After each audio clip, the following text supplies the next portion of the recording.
Hey everyone, this is PM Sports Talk, the father and son duo podcast. I'm your host Preston, alongside my father Mike and Dad. How are we doing today? Hey, I'm doing great. What a crazy day yesterday in the NFL. Can't wait to get into it. Of course. This might surprise you, but we are actually going to head towards the NBA because Whoa. we have one thing to go over, and it's huge news. Fred VanVleet, ladies and gentlemen, is out for the entire season with a torn ACL. Or possibly, but more than likely, yes. For the Houston Rockets. Yeah, it is big news. That could cripple their season, couldn't it? I think so. A lot of people in the comments of this post obviously are like, this is huge news, but we may be close to a Russell Westbrook and Kevin Durant reunion. A lot of people think that's the only direction they can go for the point guard position. Wow, that would be interesting. I don't know if he has anything left though, really, to make that. I don't know. Is that going to work? This is a big one because they just moved on from Jalen Green this offseason to pick up Kevin Durant. So you got a lot of things to think about now on what you want to do with that point guard position. Yeah, that's big news. He's a really good point guard too. He's not he's a decent scorer, but he's like a field general out there. So yeah, that's huge. Maybe Russell. I don't know. Like say, unless there's a trade that we just don't know about, somebody that we're not thinking of that maybe they could pull off or something. But they're gonna have to do something, right? They can't go the way they are. That kind of derails their whole season. Right. That is absolutely huge news. That is actually some very, I would not expect to hear an injury from the NBA. It's the off season. So it must have been, I don't know, pickup game, OTA, something. Well, it's that season's closer than you think, right? It must be almost preseason time there, isn't it? Yeah. So it must have been during a team practice or something along those lines. Wow, that's crazy. So that is an absolute blow for the Houston Rockets. Even if they do get a point guard, that depth is going to be a little bit messed up. So, absolutely, yeah, that's a killer. I mean, that could, they're probably going to be. I don't know if they're not a favorite, but they're probably picked to be up there. And wow, it's a big blow. So with that, we'll see what Houston does to try to fill the shoes of VanVleet for the 2025-26 season. But yeah, as we said, that is huge news and crucial, and it's just absolute brutal. Brutal break. Just season less than a month away as well. So we'll see what happens there. Hopefully Fred VanVleet can get well soon because he is a fun player to watch. Let's move on now. Obviously, we're going to keep an eye on the MLB wild card as we inch closer and closer. Dad, we are in the last 6 games of the MLB regular season. It's kind of crazy. 162 games goes by very quick. So it's so weird that they play 162 games and there's still a lot left to be decided. A lot of things have changed just since last week's show. The Cleveland Guardians have gone on a wicked tear. That is where we are headed first. We are going to the AL wild card, where right now it is set. The Yankees and Red Sox have been in that conversation for a while. It's been flipping back and forth with that third team. And right now, the Cleveland Guardians and the Houston Astros have the same record. And looking at the Mariners and how ahead they are, it'd be very hard to say that Houston could make a run for that division unless if the Mariners go on some huge losing streak. I think the Mariners have the tiebreaker too. So we really are looking at the Guardians and the Astros, and I mean, I guess you could look at Boston too, because they have a huge 3-game series against the Blue Jays coming up, starting, I don't know if it's today or tomorrow. But um, There's a lot of things that can change. and obviously the Yankees, they're still in contention for that division. They're only 2 games back. Toronto has the tiebreaker, so the Yankees would have to finish ahead of them. But what happens if Boston goes in there and wins 2 out of 3 against Toronto, and the Yankees beat? Geez, I don't even know who the Yankees have a pretty easy schedule. The Yankees take on White Sox. the White Sox, and then the Orioles. Both of those 3-game sets will be at home. Yeah, so the Yankees are set up if Boston could take 2 out of 3 from Toronto, and the Yankees can sweep the White Sox, then going into the weekend, I mean they might be playing for the division. And as far as Cleveland goes, they're not only in contention for the wild card, they have a good shot at winning the division. I forgot. I just remember they were in the same division as the Tigers, so they're only a game back, and the Tigers are in a free for all. That would be something. That'd be the biggest comeback because the Tigers had a 15-game lead on Cleveland, and I think it was in July. Wow. And it would be the biggest comeback if somehow Cleveland could overtake them for that division. What is that winning streak over there in the Guardians? That must be some tear they're on right now. Yeah.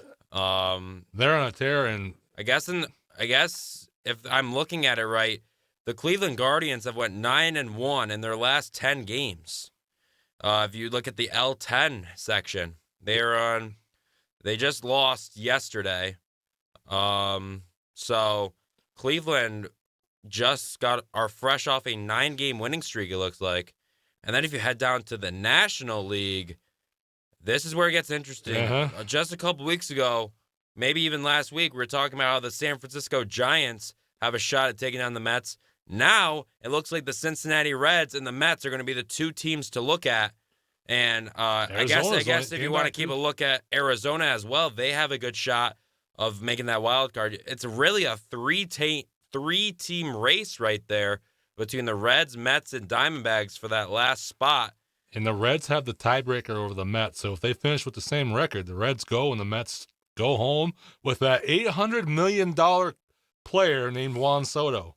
I would love nothing better than for them to miss the playoffs. I feel, trust me, call me petty. I'm the same way as you. I really am rooting for either the Diamondbacks or the Reds. Probably more the Reds because I'd like to see them get a shot. I'd see some new blood in there. Yeah, absolutely. But either way, I would love nothing more than the Mets to be kicked to the curb. And then what I think a really sneaky team in this wild card is the Chicago Cubs. I mean, they have been good. The Padres, obviously, you're going to look at them. Padres, even though they're only 85 and 71, look out for them in the playoffs because they have the pitching, and that's a pretty good team. Even though they have some of the best pitching depth I've seen since the trade deadline. If it gets to the bullpen, I mean they got some weapons there. They just traded for Mason Miller this year from the A's. Jeremiah Estrada is absolutely dangerous. Robert Suarez. I mean, you can go on and on and on about how lethal the Padres bullpen is. Yeah, so Cubs and Dodgers. Okay, so the only teams that have clinched the postseason so far is the Cubs, Dodgers, Phillies, and Brewers. And I mean, it would probably take a miraculous choke job if the Padres were to get eliminated. So you might as well put an X by their name. Yeah, there's only one spot left. Except for those 3 teams, and Cincy and the Mets and the Diamondbacks are those 3 teams you want to look at. And man, I'm really rooting for this Reds team. What's his name from the Pirates? Ever since they got Brian Hayes from the Pirates, they have looked really good. His defense is amazing. If he was a more consistent hitter, this team would be dangerous. But yeah, they're not the best hitting team, but they have really good pitching. So if they got in, they could be. If you have good pitching, sometimes that's all you need. Who would they? So they would take on the Dodgers. Dodgers. Wow. I mean, yeah. It was regular season, but the Reds have beaten the Dodgers. You never know. I'd be mean, shocked if they beat them in the playoffs, but yeah. that's one thing in the MLB playoffs. It's a lot like the NHL playoffs. You never know who's going to win. So, I mean, last year the Tigers were an absolute underdog against the Astros, and they got it done. yeah. So. That's just one example of anything can happen in these playoffs. So what's crazy is, like you said, it's a 162 game series and is a 162 game season, and there's a very good chance that 1 to maybe even 3 playoff spots might be decided in the last weekend. That's crazy. It is crazy. Yeah.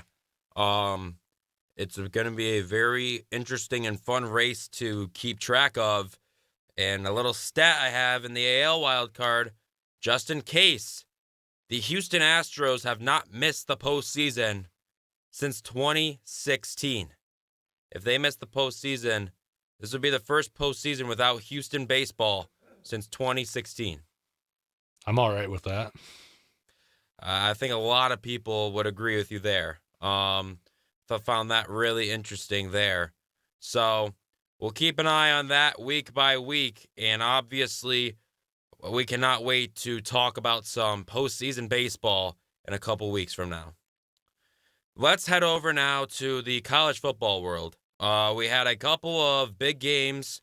I really want to start with the best game of this week, in my opinion, Michigan and Nebraska. That was a great game, and I'm sure Brad and Gary are very happy that they were on the call for that one. Yeah, it was a good game. That's an awesome scene, Nebraska. It's kind of sad. Nebraska used to be like top. They used to be a dynasty, They're didn't they? top 5. I mean, they're what kids every year. They're what people my age, like we witnessed Nick Saban in Alabama.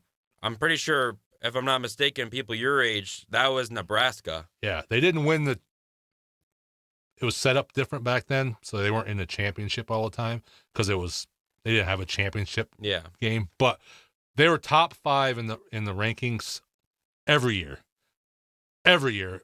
A bad year, they were like 10. That was a bad year for Nebraska. Wow. So every single year they were good when I was a kid, and it's the last 20 years or so they've just haven't, for whatever reason, been competitive enough to get back up there. And as much as I hate them, Michigan is a tough team. They're a competitive team, so I'd really keep an eye on Nebraska since they were able to hang with Michigan this entire game. 27-30. That is about as close as it gets. So Raiola played pretty well. He did play pretty well. How about Bryce Underwood? Yeah, he played pretty good. Really seeing. He didn't pass for a lot, but he ran and passed. Michigan, as usual, they're a run first team, and Justice Haynes continues to be dominant. 17 carries, just shy of 150 yards, and a touchdown. Didn't he have a really long run as well? He did, and him and Marshall both had 2 long touchdown runs, and then you got Bryce finding the end zone on his legs. Yeah, so it was a rushing attack from Michigan. Underwood passing was efficient, no mistakes. Every game I've watched every game of his so far. Every game he's gotten a little bit better. So sky's the limit for him. I watched some throws he missed that probably should be made. Yep. Obviously he's still in development, but I think if you're a coach, you'd rather have those mistakes than a gazillion turnovers. Yeah, he made some throws where he was a little bit too far in front of the receiver and stuff, but like you said, at least he wasn't behind the receiver where it could get picked off. So yeah, I think it's just a matter of time for him. But I like what I see. And Michigan, they're not as good as they were 2 years ago, obviously, but I think when we get to the end of the season, I don't expect them to have more than 2 losses, and so that Ohio State game will be a big one, I think. Yeah. I don't know. Do they have a big game before Ohio State play any? Their biggest game is USC. So that could, or I say that's either a close game or a slaughter. USC's ranked too, so USC is ranked. They just took down Michigan State.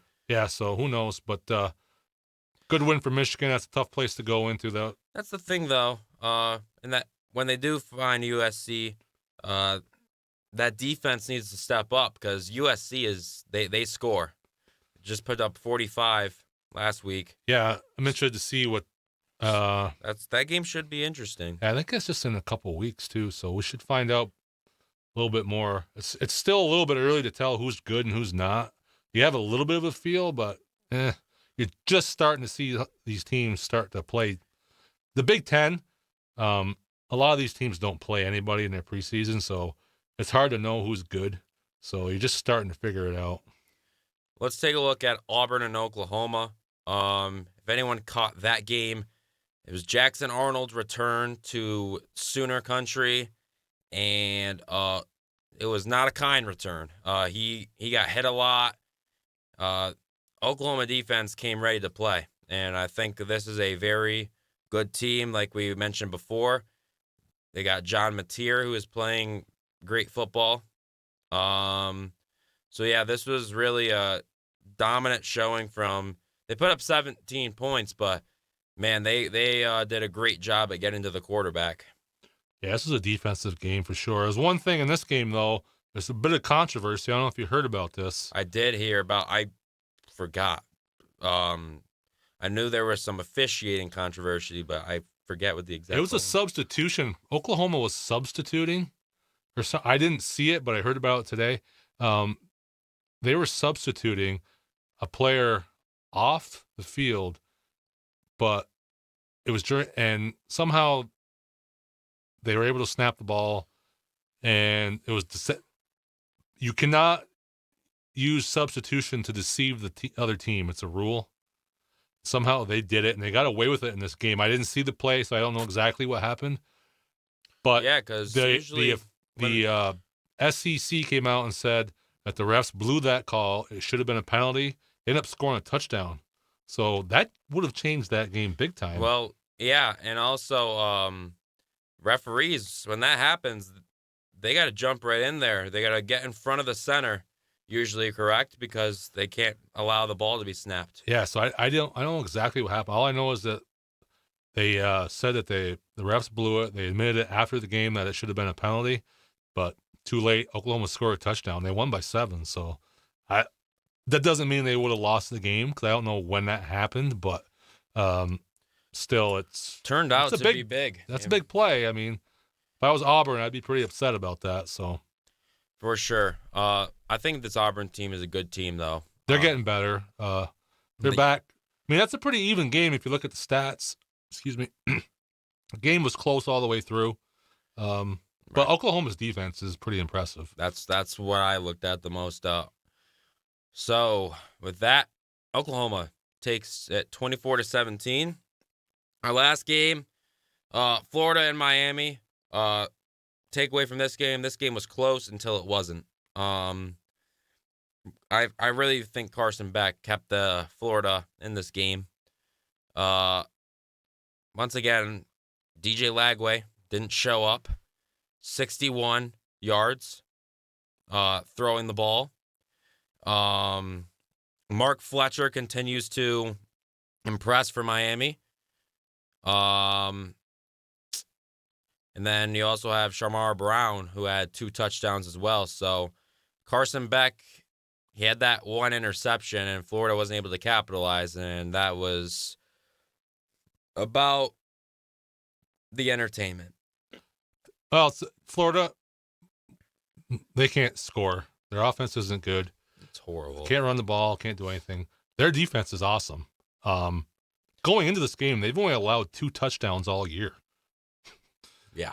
I mean, if I was on that defense, I'd be so mad at that offense. I'd be like, you got a championship defense. Yeah, you hear it all the time where the defense can't get stops if they're on the field the entire game. They're tired. Look at this. Miami dominated the TOP by 13 whole minutes. Exactly, actually. So, Florida had a 23 time of possession. Do you know how bad that is? Yeah, it's horrible. That is awful. Yeah, and my other big takeaway from this game is that Miami is legit. Oh, they definitely are. And we kind of knew that, but I wanted to see them against an SEC team and see. There you go. Here we go. So that was a very good game. I mean, Miami, they have probably one of the toughest schedules so far in college football, and they are just winning no problem. one more big one, and against Florida State. Yeah, that's coming up. That should be a fun one. They both could be undefeated going into that. Any idea where that game takes place? Florida State. Okay, that's going to be a test. Yep. That's going to be interesting. I want to preview a game for next week, and then we can get into our NFL. This is so big. Oregon and Penn State face off next week in a Big Ten showdown. Yeah, both undefeated, both ranked in the top 10. One's 3 and one's 6. First test for either one of these teams. I'm going to put it this way. If this game was in Oregon, I would probably pick Oregon. It's in Penn State. It's in Penn State. I'm picking Penn State. I think that is such a huge factor in these types of games. Penn State plays really well at home. It's a whiteout game at night. Mm-hmm. That place will be rocking. Over 100,000 people just going nuts. And I think that Penn State is probably, I don't say probably, they're the more physical team. This is one of their first real opponents they've played so far. So it's the first good team they've played since last year. Who has Oregon played? Nobody. So both of them have really played nobody. Yeah, I got Penn State. Yeah, in this one. I think they're gonna smash mouth Oregon. I think that offensive line's gonna control the game. Yeah, I think it'll be close for a while, but I could see Penn State pulling away in the fourth a little bit. I don't think the score will get too far, but I think they could start to dominate the game with their offensive line. So that's kind of like a 24-14 kind of score or something like that. Yeah, by 10, I like that. It's a good prediction. So there's your big game for next week. And now, let's transition now to the NFL. What a crazy day. Listen, huh? Wow. Listen, Dad. We're bringing back the trivia for this week. I got a good one for you. This was actually really interesting. So, Daniel Jones and the Colts, 3-0 for the first time since 2009. The Chargers are also 3-0. They're 3-0 for the first time since 2002. In 2002, the Chargers had the quarterback that the Colts faced off against in the Super Bowl of the year that they last went 3-0. Does that make sense? Oh, absolutely. So, can you name that quarterback? Drew Brees. There you go. I thought that was really interesting. Drew Brees. Actually, was he Super Bowl MVP that year as well? He might have been. I'm not sure. That was Manning Brees Super Bowl. So there you go. Colts also had the MVP the last time they went 3-0. So this is a flip the script year for the Colts. Yeah, crazy, isn't it? Let's start there. Why not? Yeah, the Indiana Jones. Indiana Jones. We've seen him the last 2 weeks. People are wondering, is this legit? Is this a fluke? Daniel Jones had his great game, 18 for 25, 228, 1 touchdown, no interceptions. But let's take a look at the running game. That's Jonathan Taylor, baby. He is a great running back. I mean, I drafted this guy in about all of my fantasy leagues. Had a feeling this was the year that he makes that comeback resurgence, dominates, and places himself back in the top 5 running back situation, stamps it. He is playing some great football now, ladies and gentlemen. I know it's early, but I think it's only up from here. He's a great running back. The only thing that ever holds him back is the injuries. Right. Every time if he's not injured, he's good. And they always have a decent offensive line, sometimes a really good offensive line. And To me, that's the key. Daniel Jones is playing good football. Nothing outrageous, but he's playing really good. But I think it's because of the running game. If I think it's just his situation as a whole. He's got a great line. I mean, he's in a good situation. This guy, look at his Giants line. I mean, that was horrible. Horrible. I mean, he must feel like he's in heaven right now. Daniel Jones is never going to be an MVP of the league. He's never going to lead the league in passing. But he's good enough, like you said, with a good offensive line and a great run game that he can be good enough to win games. I saw flashes in New York a couple. He did, yeah. So, I feel good for this guy. He dealt with a lot in New York as the quarterback. I'm curious to see what they do. I mean, they really haven't played anybody that good yet, so that's the only thing. I think they're a legit team. I think they're a playoff team, especially with that division. But I got to see more before I go crazy. But of course, yeah.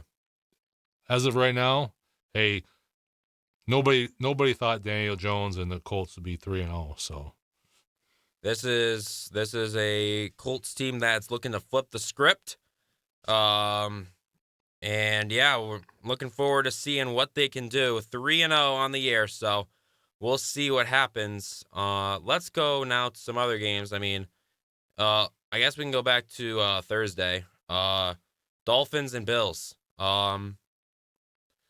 Just when you thought Tua was starting to turn it around in the big moments, it shows the Tua we all know and love. I think Tua deserves some blame. That was one of the worst reads I've seen so far. But I'm not seeing enough blame for Zach Sealer's penalty, the roughing the punter. Yeah, I'm huge. not seeing enough blame for that. That completely changed the game, in my opinion.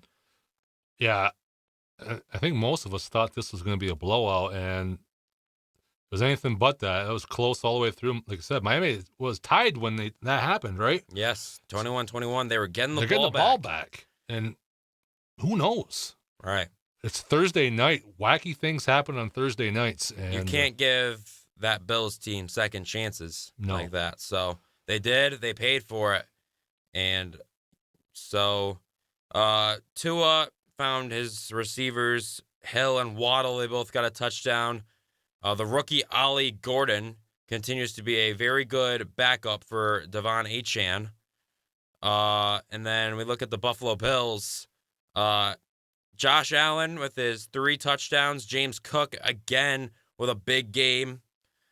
And this Bills team is really looking to make it their year. The offense is going to be good all year. It's just a matter of the defense. The defense is really what scares me. Their schedule is easy, other than a couple games. They've already had their toughest game with Baltimore. So this team should go 14-3. Easy. No problem, you say, huh? The division's horrible. I mean, they should go 6-0 in that division. Yeah, they no reason to lose a game. I mean, who they play? I mean, they got the Saints next week, the Patriots, Falcons, Panthers. Got a game with the Chiefs, Dolphins, Bucks. Play the Steelers, the Texans. I think at Philadelphia. Eagles, I think at most they should lose 3 or 4 games. Yeah, that's all they're going to lose, if that. Is that Philadelphia game? Where's that? That's at home. Their hard games are at home. I look at this, I think without really... They might not even need that game. So we'll see. I think the only teams that I think they might have trouble with, the Chiefs, the Bucks, the Steelers, if Rodgers is freaking got a head on his shoulders. Well, the Steelers, if their offensive line can play. And need defense, too. Bengals, if Burrow was playing, I'd say that's a good game, but it looks like it'll be Browning, so that should be no problem. And then their second to last game against the Eagles, that's going to be a close game, I think. The only division rival I think this team maybe loses to is the Patriots. I don't see it. I don't know.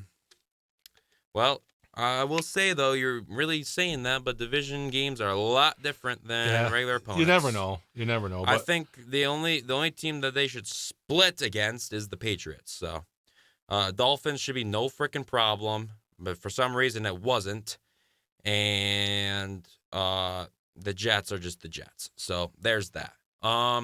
Let's look at some other games from the early window. Geez, Dad, this was really bad. How about the Green Bay Packers losing to the Cleveland Browns?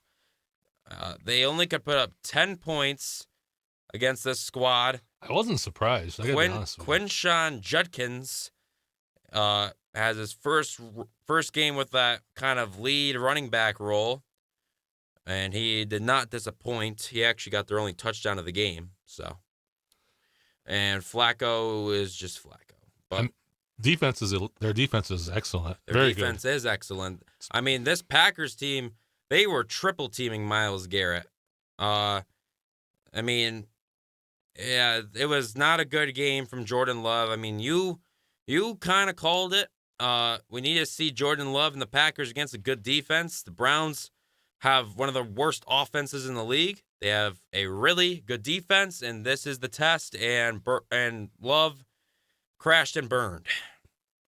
Yeah, And that's why I was like, slow down on Green Bay a little bit, because I just didn't see where their offense. I mean, it's good, but it's not this elite offense, and yeah, their defenses, they're going to get carried by their defense is really good.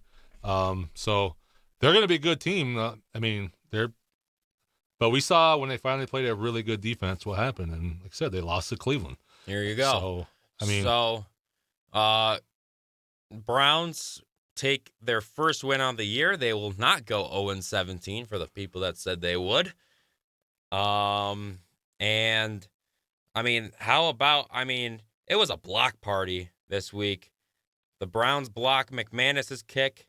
Andre Schmidt, who had trouble against the Bengals, took a lot of crap for just a kid, a rookie who's trying to kick. Makes a 55-yarder to win this one. So the Browns take their first win on the year against a dangerous Packers team. yeah. So these things happen in the NFL. That's what's great about the NFL. You have this team, Cleveland, that nobody thinks is any good, but people should. But people that know that NFL know that their defense is good. So I knew that this was going to be a sneaky close game. I just knew it because I've been watching Cleveland all season. That defense is excellent. Like I said, their offense is not, but it is what it is. And I just knew this was going to be close. I didn't think they would win, but I knew it was going to be close. And there you go. If you keep it close, anything can happen. Like I said, block kick, Cleveland goes down, scores. Hey, crazy. We'll take a look at our other games now. The Browns take that one against the Packers. Rams and Eagles. A lot of people thought this was the best game of this week. Did not disappoint. The Rams absolutely collapse, and the Philadelphia Eagles really win this game 27-26. But the block kick at the end returned back for a good measure. Yeah, this game, Rams should have won this game. Block kick. What are you gonna do? They had 2 block kicks, I think, in this game, didn't they? I mean, you really look at it; they shouldn't have been in this situation. No, they were up 26-7. They should have put them away, and they didn't. Did you happen to see what Puka Nakua got a penalty for? No. You know how the NFL said that they were going to take an extra look at taunting? A lot of people think he wasn't taunting. He got up after making a catch, spun the ball, flexed, but he was looking. There was a defender right by his leg, but he was looking this way, flexing and then pointing for the first down, and they called taunting. So that was a big penalty.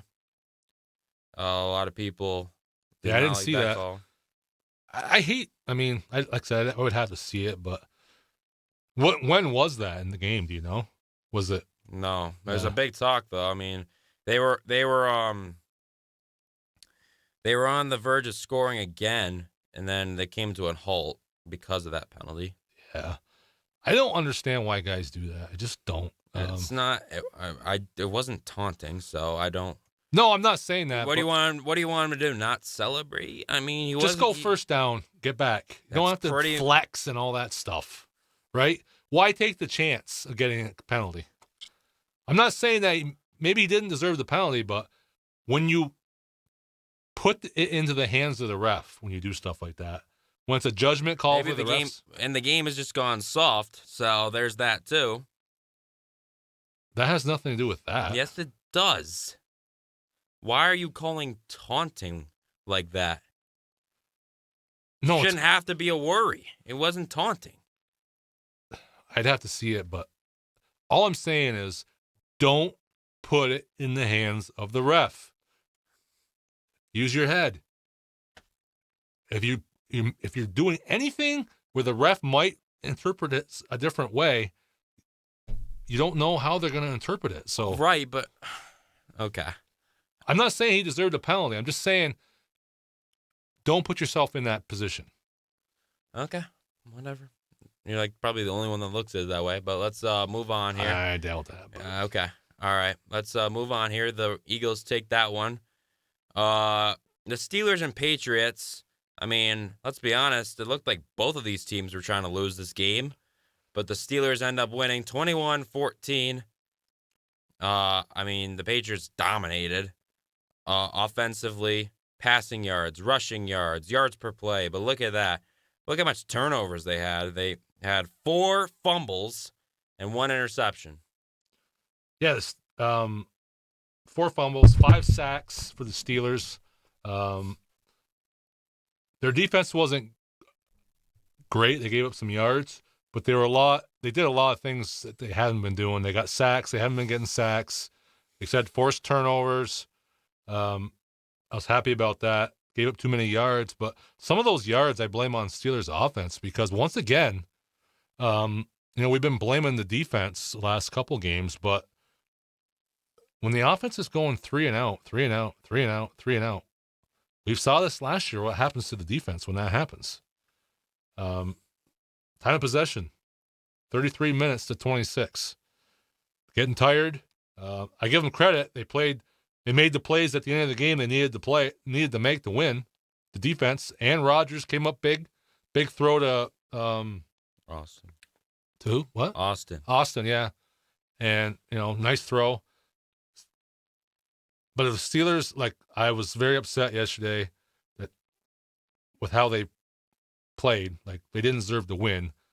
If you take away the turnovers, they would have lost. But I know turnovers are part of the game. But so going forward, if they cannot get going on this run game, they have no chance to. They're going to be a 7-win team probably if they don't get going on the run game. I don't know why they can't. They were able to run the ball last year. Why can't they run it this year? Well, I don't understand. They don't really have a set running back. That's the freaking problem. Jalen Warren's better in the receiving game and as a change of pace guy. Kenneth Gainwell is not going to cut it. He's the same. He's basically the same as Warren. Yeah, they're both pretty much the same. Why do the Steelers refuse to use Caleb Johnson at his position? He made a mistake on kickoff return. He shouldn't have been there in the first place. Why are you spending a 3rd-round pick on him if you're not going to use him? The way he's supposed to, at least. Yeah. It's absolutely ridiculous. It's like they want to lose. They are elevating Trey Sermon and healthy scratching Caleb Johnson. It's ridiculous. Jalen Warren's not a running back 1. He's a receiving back. Like I said, he's a change of pace. 3rd down back. Whatever. He's not a running back 1. You drafted Caleb Johnson, so he would be your running back 1. Why are you healthy scratching him? Why are you not giving him any reps? It's stupid. It's absolutely dumb. Kenneth Gainwell, he's been better than people thought he would be, but I don't get it. Arthur Smith uses the most random people in his offensive schemes. Besides the people who are actually like I don't know. For example, Pat Fryermuth's not getting any targets really, I know he barely played and yesterday. barely plays because Arthur Smith wants to use Jonnu Smith all the time. Jonnu Smith's not bad, but Pat Fryermuth has been a great red zone target, and you barely see him out there. They just gave him a big contract, and they're not using him. He's been their best, one of their most consistent players over the last Now, 3 all of a years. sudden, they want to start using Darnell Washington.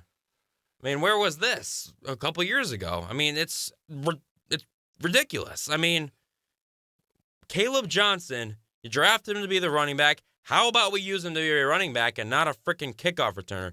And, yeah, when they asked Tomlin about it, he gave his little bland response. Young player made a stupid mistake. Like, take him off kickoff, which they already did, and use him in practice in games as what you want him to be, the running back.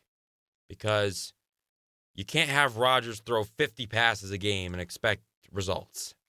Like, you look all over the league, you see all these rookie running backs making contributions that were drafted lower than him or higher, or however you want to, in lower rounds. Yeah. 4th round, 5th round, 6th round.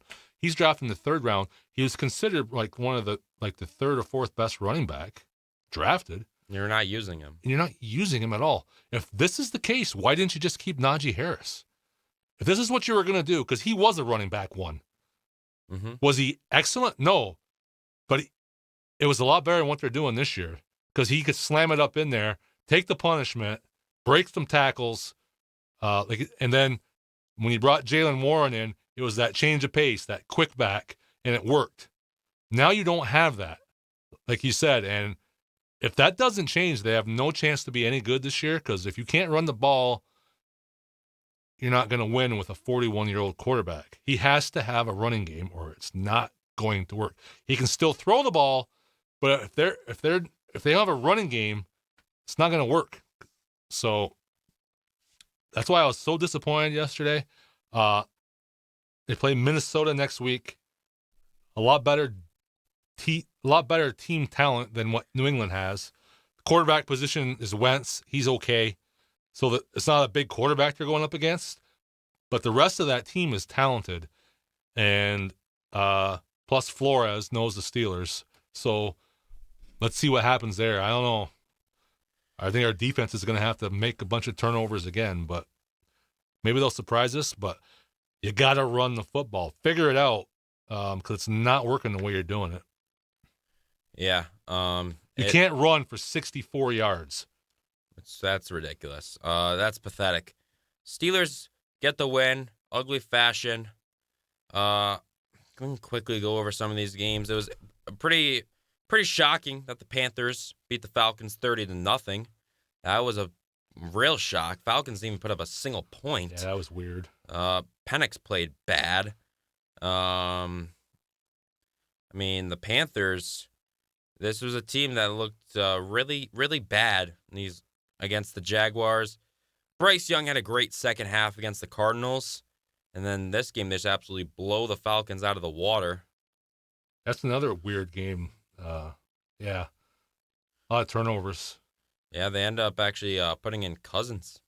Yeah, that's crazy. I didn't think they would ever do that. So, Panthers win 30-0, big time at home against the Falcons in that first divisional matchup of the year. Commanders get it done without Jaden Daniels. Buccaneers win against the Jets barely. That was another crazy block field goal type game.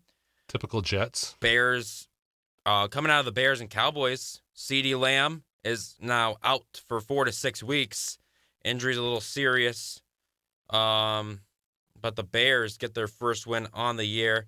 It was only a matter of time till that happened. Caleb Williams looked really good. 4 touchdowns. And do you know who is actually the defensive coordinator for Dallas now? I do. Who is that? Matt Eberflus, the old coach. Chicago coach. Sure, that felt good for every Chicago player that was there last year. Yeah, they put it on him too. They were able to move the ball at will. I would say that of the games that I've seen of his short career, that was his best. Caleb Williams' best game as a pro. Definitely, there's no doubt about it. Chargers win a thriller against the Broncos. Chargers, they are now it's the Chargers, so you got to take it with a grain of salt. But I think that's different. Chargers. Harbaugh's different. He's a good coach, whether you like him or not. He's weird, whatever, but he's a good coach. Coming from that game, Najee Harris is out for the rest of the year. With was it a torn Achilles? Yeah, I think a lot of fans had that idea when he went down with a non-contact on a play-action pass. Yeah. So Chargers are it's early, 3 games, but right now they're the third best team in the AFC in my opinion, between the Bills and the Ravens. he played good yesterday, but now without Najee Harris, the rookie Omarion Hampton is going to have to play some great football for the rest of the season. Cardinals and 49ers. Mac Jones gets it done again. The Niners go to 3-0. And the Cardinals will now be without James Conner for the rest of the year. That was a very tough, gruesome injury. He suffered an ankle injury. He just undergone surgery immediately, so he is done for the year. They now look to Trey Benson as the running back 1 in Arizona.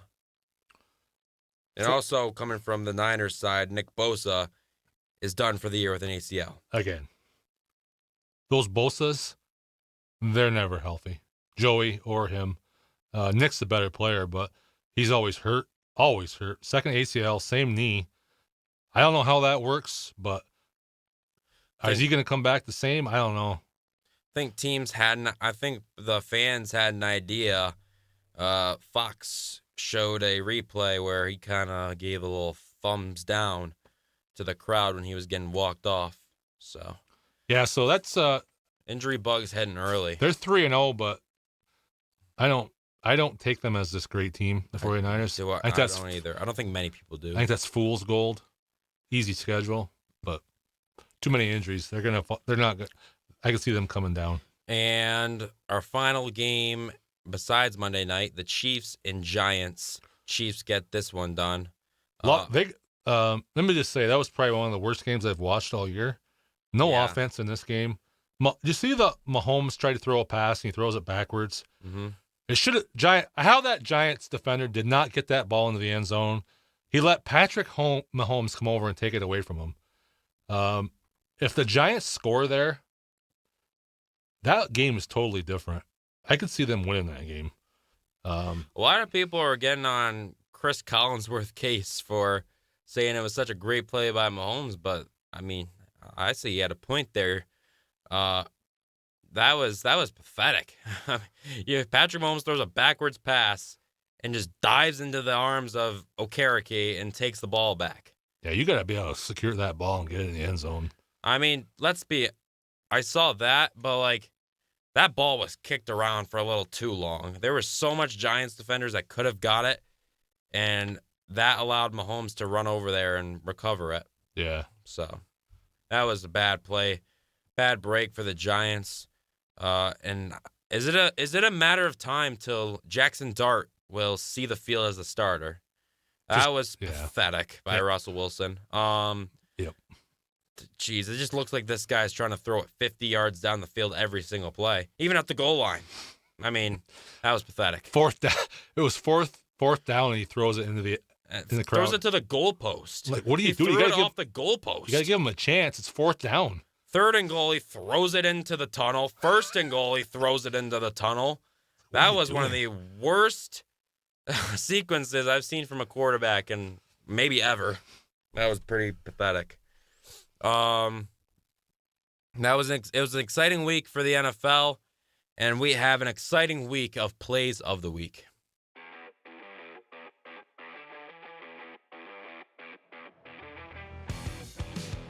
First play of the week comes from Bengals and Vikings, the backup Jake Browning. His first start this season. Browning scanning, firing. This one intercepted. It's intercepted by Isaiah Rodgers. Rodgers down the sideline, gets a block, Rodgers, 87 yards to all purple. Touchdown Vikings. Who was he throwing to there? Man. It was a tough first start of the season for Jake Browning, and it was an excellent week for Isaiah Rodgers and the Vikings defense. 87 yards. Tip by Harrison Smith there might answer your question. I didn't see the tip. I'll give him a break on that one. Well, Dad, we had an exciting week of football in Los Angeles as the Chargers play their third straight division rival of the season. It's Herbert. He will look. Herbert steps up in the pocket, avoids. Herbert fires to the end zone. Touchdown! What a grab. What a throw. What a play. Keenan Allen for 6. That was all, to me, that was all Justin Herbert. What a play he made there. Wow. This guy is, he's just getting better and better with Harbaugh. Yeah, he is. And how big of a pickup has Keenan Allen been for this Chargers squad this year? At 33 years old, he's continuing to make plays. I thought he was all done after last year. No, he still got some. Coming from Rams and Eagles, Cardi looking to give him the win. This one is blocked and scooped up by Jordan Davis, the big fella. Get him to the oxygen tank. He will take it to the end zone, and that will confirm an Eagles victory. What a play. He gets the block and the touchdown. Definitely a big-time play, and how underrated is Jordan Davis? Coming from Saints and Seahawks, the Saints punt this to Seattle. It's Torrey Horton who's backed up to the 5-yard line. Horton makes a move. Horton gets past some defenders. Horton gets a block. Torrey Horton down the sideline. Horton, 95 yards. Touchdown, Seahawks. I don't know who I'm more impressed with, Horton or the guy that just made that block. That was a heck of a hit to secure the lane. And the Seahawks might have a gem in Horton. He had a big week last week against the Steelers as well. Big block there. Love it. That's great football. Well, Dad, we're back in Minnesota for this play of the week. Jake Browning takes a look, fires. This is caught by Fant. He loses the ball. It's scooped up. Look who's made the play of the week again. Isaiah Rodgers has found pay dirt twice. Touchdown Vikings. Unbelievable. He's having himself a season in a day. An absolute legacy game for Isaiah Rodgers, some may say. Gets the punch out and the touchdown. Oh, wow. Great play, and this Vikings defense took it to Browning and the Bengals. Coming from Michigan and Nebraska, Justice Haynes gets the handoff. There he goes. Justice Haynes is going to take it the distance. Touchdown, Wolverines. What a run. He's been on fire all season. Well, Dad, there was our plays of the week. Let's go over our last two segments. Who was your top performer and biggest disappointer? Top performer. Jeez. Well, I'm going to give it to Jordan Davis. He single-handedly won that game for the Eagles. That kick's probably good if he doesn't block it. So I'll give him my performer of the week. My disappointment of the week.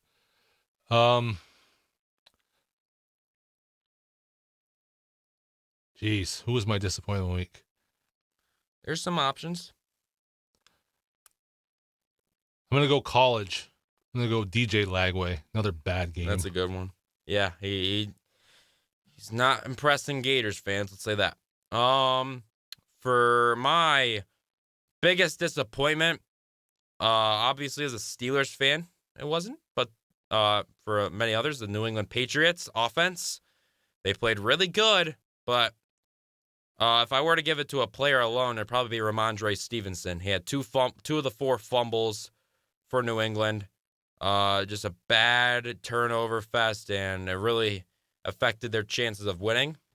Good And one. if it wasn't evident by our plays of the week, my top performer of the week is none other than Isaiah Rodgers from the Minnesota Vikings. Yeah. I think that's the first time in history we've had the same player 2 times in plays of the week in Yeah. 1 week. Awesome. Yeah, he's definitely the top overall performer of the week, I would say. Definitely. And I guess before we go, who you got tonight, the Ravens or the Lions?